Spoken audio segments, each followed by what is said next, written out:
tiga pustaka ini semuanya membahas tentang peningkatan minat baca siswa. Yang selanjutnya adalah kerangka teori.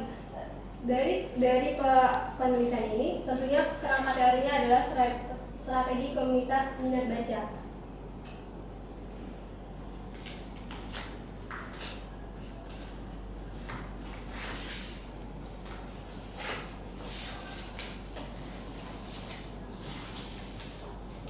Metode penelitiannya yaitu jenis penelitian deskriptif dengan pendekatan kualitatif.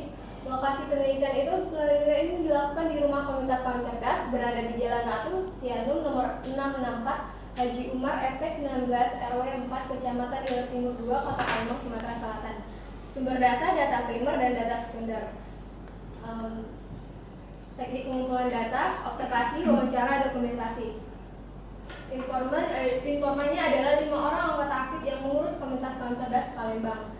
Analisis data yang ada 3, yaitu reduksi, penyajian data, dan yang terakhir penarikan kesimpulan. Sistematika penulisannya yaitu bab 1 bab ini berisi mengenai latar belakang, bab 2 landasan teori, bab ini berisi landasan teori yang membahas mengenai strategi dalam meningkatkan minat baca, bab 3 deskripsi wilayah penelitian, bab 4 hasil dan pembahasan, bab ini menjelaskan tentang temuan umum dan temuan khusus penelitian di pembahasan hasil-hasil penelitian, dan bab terakhir, bab penutup, bab ini diisi mengenai kesimpulan dan saran. Terima kasih. Ya, baik, terima kasih ya. Baik, kita sudah paparan 3 orang ya, dari Nurkayati, Nania dan Rizati. Seperti yang tadi, berarti kita sudah sesi pertama kita sudah selesai ya. Selama 30 menit kita sudah mendengarkan paparan ya, 10 menit.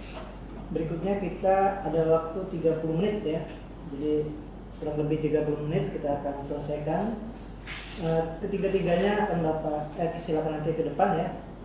Nanti tiga-tiganya menjawab atau pertanyaan dari Bapak yang sama ya, tetapi dengan bahasan berbeda ya. Karena ini kan proposal ya. Proposal itu 3 hal yang harus bisa ini sebelum kita bisa berangkat ke lapangan ya. Pertama, kita akan melihat nanti bagaimana objek penelitiannya. Jadi kan muncul dalam judul itu ada objek apa yang mau diteliti. Jadi ada fenomena apa di sana. Makanya nanti muncul dalam judul itu judul itu kan representasi dari objeknya. Jadi kalau kita melihat di sana ada jurnal, berarti saya mau buat itu ada objek, sana ada jurnal.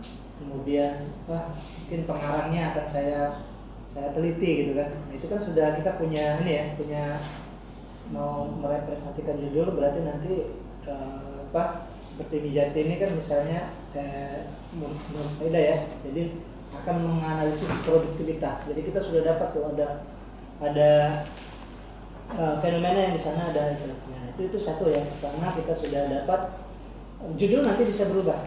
Yang penting objeknya saya mau meneliti bagaimana produktivitas pengarang ya pada jurnal itu. Makanya direpresentasikan dalam judul. Nanti kita akan tanya ya ketiga-tiganya terkait dengan fenomena apa yang akan ada di sana. Mungkin siap-siap ya. Yang kedua, masalahnya. Nah, jadi nanti akan Bapak tanya 3 rumusan masalah itu. Nanti akan muncul kegelisahan akademiknya. Jadi masalah. Nanti masalahnya 1, 2, 3. Itulah yang akan kita jawab nanti di lapangan. Perkiraan saya masalahnya ada 3. Ini Pak, 1, 2, 3. Karena melihat dari observasi sementara saya pernah meneliti di sana seperti itu ya. Misalnya ada 3 hal ini nanti yang akan saya cari di lapangan. Nanti dari 3 itu muncul satu permasalahan besar. Kalau seperti misalnya analisis produktivitas pengarang ya, berarti nanti persoalannya apa nih? Jadi dari 3 itu ada satu masalah besar. Itulah yang orang bilang kegelisahan akademiknya. Orang jadi persoalan besar. Misalnya ada dari 3 persoalan itu, ternyata yang menjadi persoalan misalnya apa ya, di produktivitas pengarang itu mungkin dari segi kontennya, dari temanya atau judulnya atau yang lainnya, tapi nanti dibulatkan bahwa memang nah ini apa kekurangtahuan misalnya para pengarang itu dengan apa ya, daya selingkuh atau template-nya misalnya, oh ini kan gara-gara persoalan ini produktivitasnya berkurang. Nah itu masalah akademis ya misalnya. Itu kita harus ketemu itu. Nah yang ketiga, konsepnya. Jadi kita akan menguji konsep yang permasalahan itu dengan teori. Jadi harus bawa satu teori, ya. Itu baru bisa ke lapangan. Jadi ke lapangan itu jangan ke lapangan itu misalnya kita punya teori, misalnya kita akan mengkaji tentang apa ya, migrasi ya. Kita migrasi orang Jawa ke Sumatera. Kayak itu masalahnya ya apa ya, persoalannya nanti apa yang jadi penyebab orang migrasi dan lain sebagainya, migrasi ya. Nah, nanti teorinya mencari teori tentang migrasi. Nah, misalnya migrasi orang Jawa itu datang melalui jalur apa, menurut konsep siapa nanti? Itu nanti yang akan kita diteliti di lapangan itu. Jadi kita tuh sudah ada kait mengait gitu ya. Satu, oh ini masalahnya, ini objek yang akan kita teliti, ini masalahnya, saya akan uji masalah itu dengan teori ini gitu kan, teori A gitu kan. Nah, maka kalau tiga itu sudah dapat, kita sudah ancang-ancang karena kita hasil belum ada ya. Kalau tadi sudah ini diuji dari 79 orang belum ada, nanti kan itu nanti di lapangan, nanti kalau sudah, nanti yang ketiga itu kita akan uji waktu sudah selesai di lapangan. Nah, kita akan buktikan berapa persen, misalnya kalau tadi yang penduduk yang berangkat ke apa dari Jawa ke ini ada yang melalui jalur darat berapa orang, kita tinggal nguji. Jadi S1 itu masih sederhana, cuma apa menggunakan teori saja. Jadi kalau sudah S2 dibandingkan, sudah S3 buat kebaruan itu tidak usah lah kesana-sana. Kita ini ada dideskripsikan saja. Misalnya orang Jawa ke mana, ke Pulau Sumatera, jadi diceritakan ini penyebabnya apa, berapa orang yang berangkat, itu aja. Terus buatan, oh ternyata bener nih konsepnya, kalau kita orang migrasi itu karena padatnya penduduk misalnya. Kan gitu aja, udah selesai satu. Nah jadi itu ya, tiga konsep itu akan Bapak tanya. Satu, bagaimana sebenarnya ada fenomena apa di sana. Kedua, masalah tiga itu nanti jadikan satu rumusan akademik apa ya, tulisan akademik apa, baru konsepnya. Kalau tiga itu sudah cukup, sudah selesai. Kita tidak usah susah-susah ini masih baru awal ya. Saya misalnya, Pak, saya mau menguji manajemen perpustakaan, saya akan membuat konsep dari A. Manajemen itu ya, nanti di dalam manajemen ada planning, organizing, uploading, dan evaluasi. Nanti di lapangan itulah teori itu yang kita uji. Apa tadi, planningnya seperti apa? Oh, perusahaan itu merencanakannya seperti apa dalam merencanakan pengembangan perpustakaan, ditanya di orang di sana kan, ditanya. Jadi kita nanya berdasarkan konsep.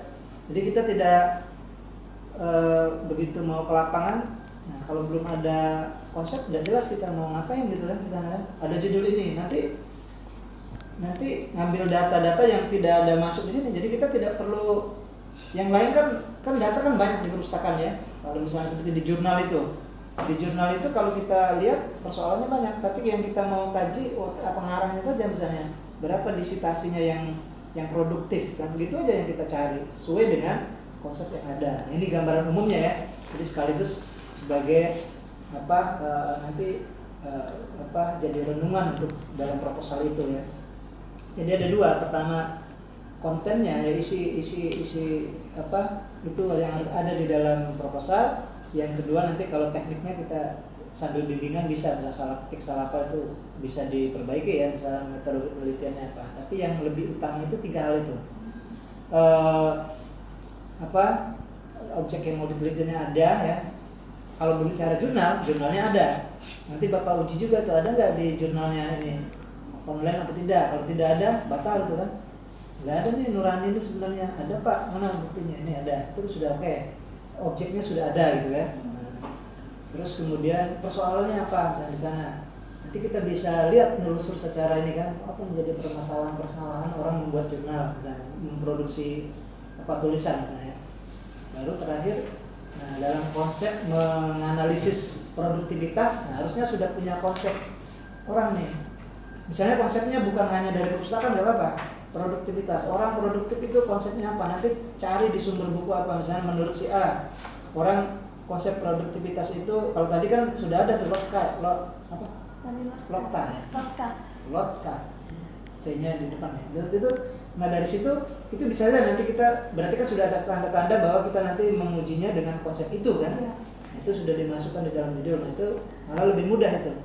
Nanti akan tadi ada yang 60%, ada satu yang muncul berapa persen. Dan kalau tidak ada, ya nanti dijelaskan bahwa penelitiannya terakhirnya tidak ada yang muncul misalnya.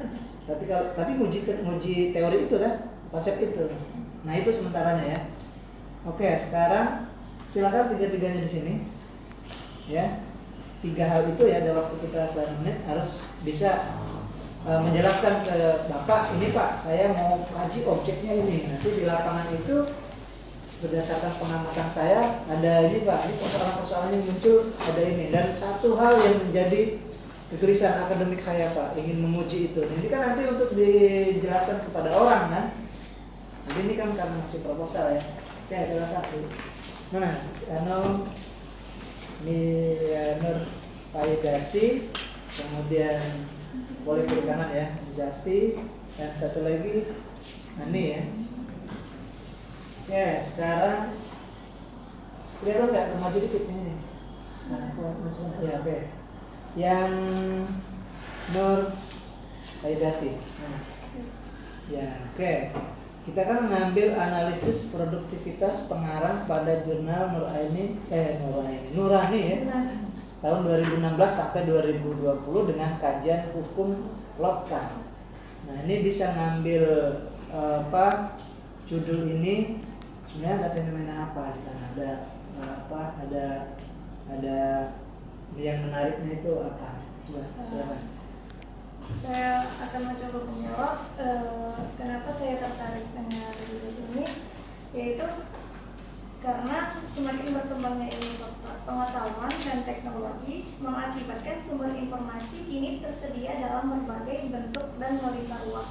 Penelitian ini juga menjadikan salah satu cara dapat melakukan untuk memperoleh gambaran mengenai kebutuhan pemustaka dan sumber informasi yang mereka gunakan. Judul ini juga belum banyak diteliti oleh orang lain, dan juga mengambil judul ini alasannya untuk mengidentifikasi kecenderungan penelitian dan pertumbuhan ilmu pengetahuan suatu disiplin ini.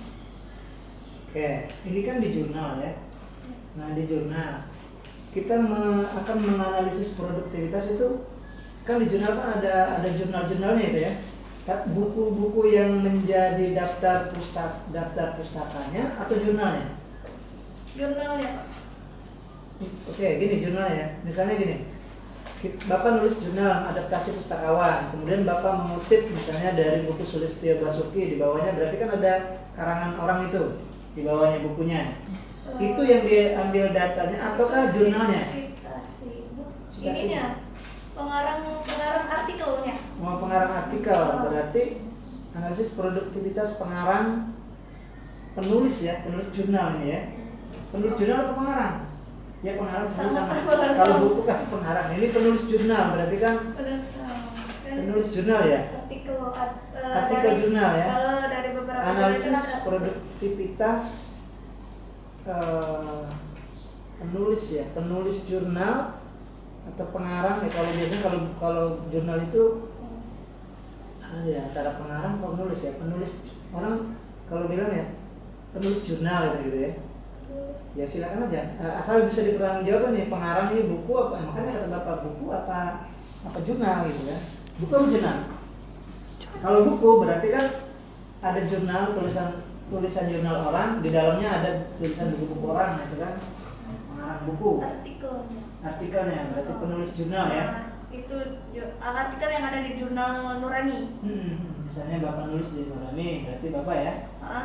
Nanti Bapak cuma ngutip buku orang, tidak dihitung itu. Enggak, pengarangnya berarti bukan pengarang, bisa penulis ya artinya ya. Jadi analisis produktivitas penulis jurnal ya, penulis jurnal nurani, padanya nggak dihilangin nggak apa-apa. Kan kita nanti bisa dirubah lagi kalau misalnya itu. Tapi analisis bapak, maksud bapak kalimat ini pengarang itu lebih kepada buku ya. Jurnal biasanya penulis jurnal. Kamu nulis jurnal di mana? Gitu. Kamu ngarang jurnal di mana? Enggak kan? Kalau buku, ngarang buku apa gitu? Menulis buku sebenarnya sama, tapi biasanya yang baku seperti itu. Jadi judulnya analisis produktivitas penulis jurnal, pada jurnal nggak usah, penulis jurnal nurani tahun 2016 dengan kajian hukum Lokta, boleh seperti itu ya. Enggak, artinya ini hanya biar sesuai saja selaras dengan yang di jurnal itu ya. Jadi apa tadi, analisis produktivitas pengarang, penulis saja ya, penulis jurnal, padanya nggak usah, orang sudah tahu ya. Bahkan lebih singkat juga. Jurnal nurani tahun 2016 dengan kajian hukum Lokta. Oke, berarti bisa ya, untuk objeknya memang ada ya. Nanti siapa-siapa yang nulis di sana dari tahun 2016 sampai 2020 ya. Satu tahun berapa kali terbit? 2 kali. 2 kali terbit. 1 kali terbit berapa orang? Antara 8, ada yang 2-3, satu terbit. 23 orang? Ya nggak apa-apa. Ada yang kolaborasi, ada yang sendiri gitu Pak. Ya enggak, tadi malah tulis pertama. Pokoknya kalau 3 orang dianggapnya satu lah. Nah, satu ini kan, satu artikel kan. Biasanya paling banter itu 10. Ada yang 23? Ada Pak. Nanti dilihat lagi ya. Ada sampai 23 berapa? 23. Enggak, satu jurnalnya. Kalau satu artikel paling banyak 5 penulis ya. Oh, penulis enggak, maksud Bapak 1 kali terbit kan ada Juni dengan Desember ya. Nah, Juni itu berapa artikel itu misalnya? Kan biasanya ada orang malah ada yang 6, 8, 20. Tidak nyampe 20 itu biasanya. 8 Pak. Nah, 8 kan? Jadi 8 kali 2 16 dikali 16 sampai 20 berapa? 4 tahun ya? 5 tahun ya. 16 kali 5 30 80 orang ya. 80 penulis ya. Artinya 80 artikel yang akan dilihat. Kalau 8 itulah data kita. Begitu ini. Soalnya belum hitung keseluruhannya Iya, baru. ya karena makanya kita dari awal sudah tahu tuh ini objeknya yang akan kita cari itu apa gitu. Oh ternyata nanti saya dari 4 tahun itu 30 orang, berapa? 80 orang itu naskahnya. Ini kajian naskahnya, jadi ya kan kajian sudah kita tinggal di internet saja melihatnya di website. Mau nanya sama dia sama siapa? Itu loh buku-bukunya yang kita tanya. Oke itu ya. Baik, dari segi objek sudah ada. Oke, satu yang ini siapa? Nomor 2 siapa? Ani Zomia terkait dengan cover ya. Iya. Nah, gimana tuh cerita cover buku tuh? Saya tertarik mengambil judul ini karena gimana ya, di sana itu kan di Sibuhuan Sumatera Utara ya, sekolah SD IT Insan Robbani. Di mana nih? Sumatera Utara? Iya. Nanti gimana penelitiannya? Di sana Pak. Pulang? Iya. Oh pulang. Iya. Ini jadi ada bapak kemarin yang bimbingan bapak batalkan karena dia membuat penelitian otomasi perpustakaan tapi di Jogja. Iya. Nah, jadi kan sekali 2 kali bisa, tapi kan ini datanya kita kan terkait dengan data. Nah, akhirnya bapak alihkan diubah lagi tuh SK-nya, pindah ke PGRI. Tadinya di Jogja di UI kan, UI. Kata bapak bagaimana itu mananya? Ini Pak, dulu waktu saya ke sana itu PTL. Kan susah kita ngomongnya.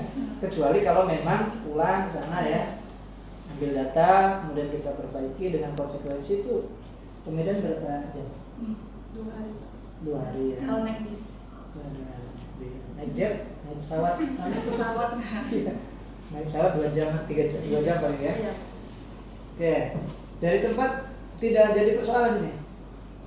Insya Allah enggak Pak, udah yakin ngambil di Mungkin situ. ya, Iya. kalau tidak minta bantuan di sana sama siapa ya.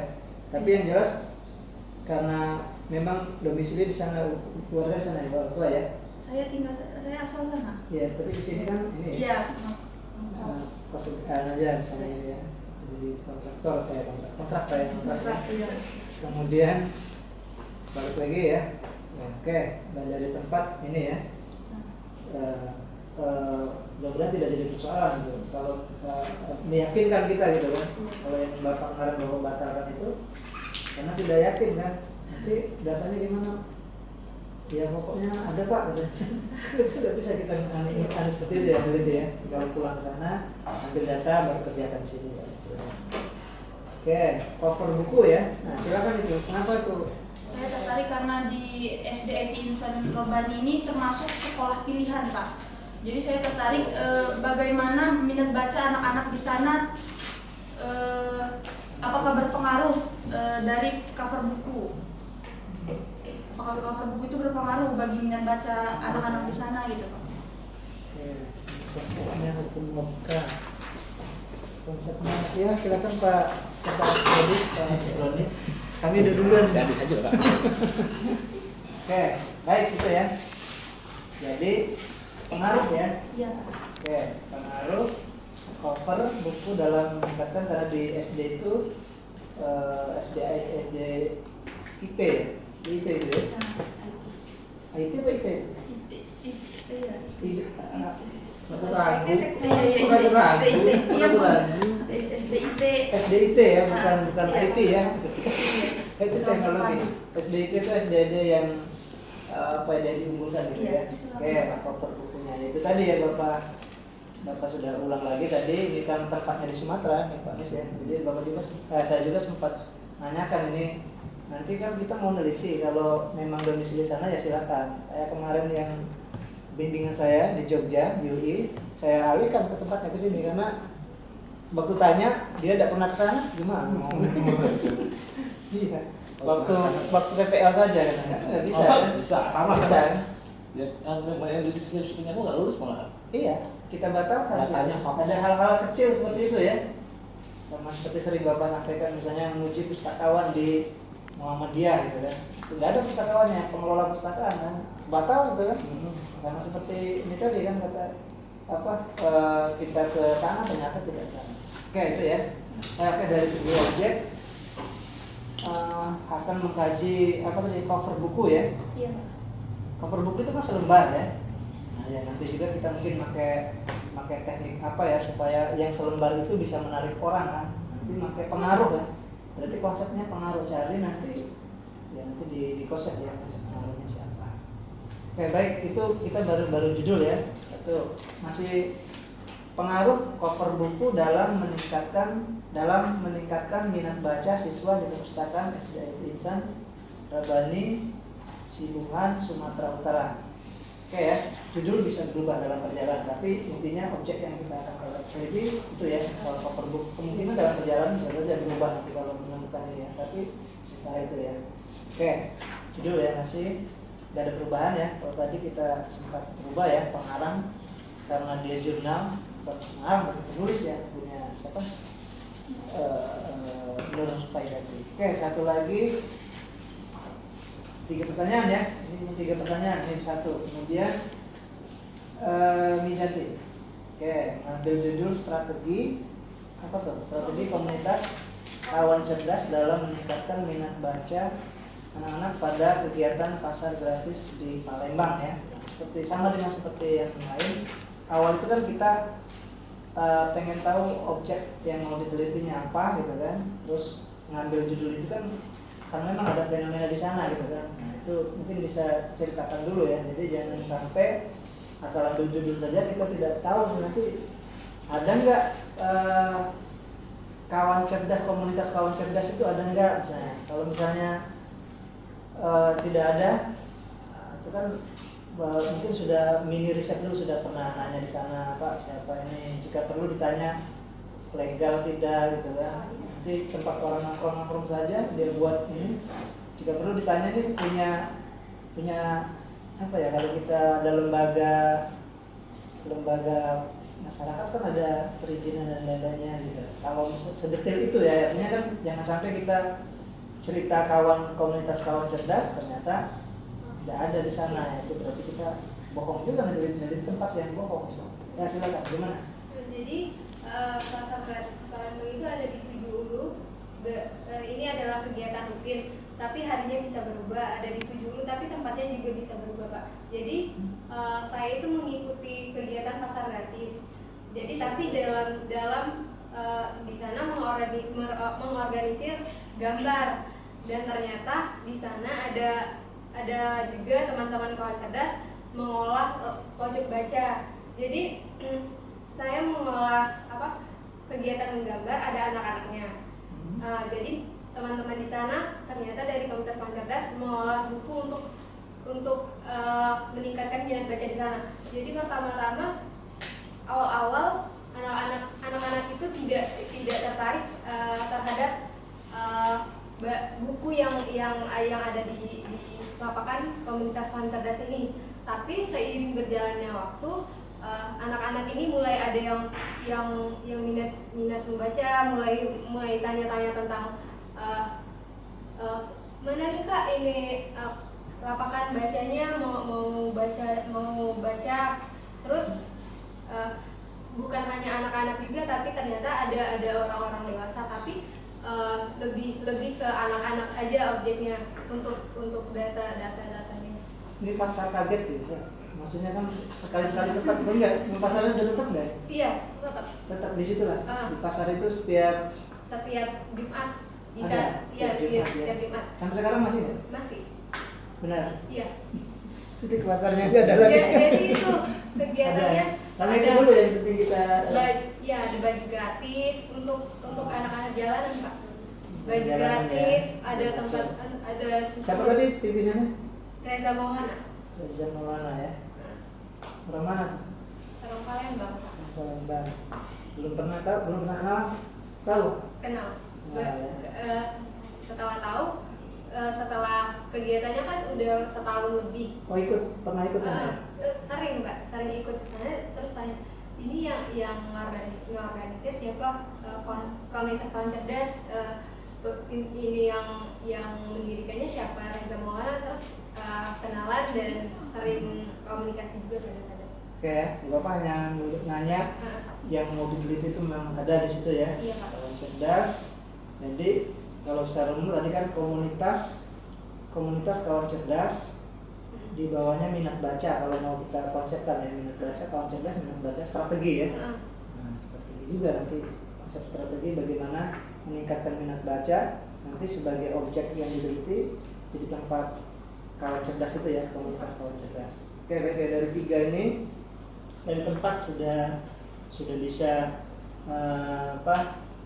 oke lah, dari tempat sudah ada, katakan gitu ya. Berarti memang tempat yang ditelitinya sudah ada, dan mudah-mudahan nanti tinggal kita melihat hasilnya kan. Oke, satu pertanyaan semuanya terkait dengan judul. Yang kedua, ada 3 pertanyaan cuma Bapak ya. Tiga-tiganya harus bisa dipertanggungjawabkan dulu ya, karena ini memang masih awal. Yang kedua, masalah ya. Oke, masalah ini kalau ingin melihat masalah ya kita dari rumusan masalah. 3 rumusan masalah itu coba nanti itu yang akan dijawab ya. 3 rumusan masalah, semuanya ada 3 ya. Ini 3 rumusan masalah 3 ya. 3 itu nanti jadi satu masalah besar. Itulah yang disebut dengan kegelisahan akademik ya. Jadi dari 3 itu. Coba saya sebutkan satu masalahnya, nanti itu kan jadi persoalan ya. Nah, terus bisa jelaskan tuh masalah itu sebenarnya apa yang akan dikaji. Nah, gitu aja ya. Coba silakan dari ini siapa? Nur Faidati. Oke, masalahnya ada 3 tadi.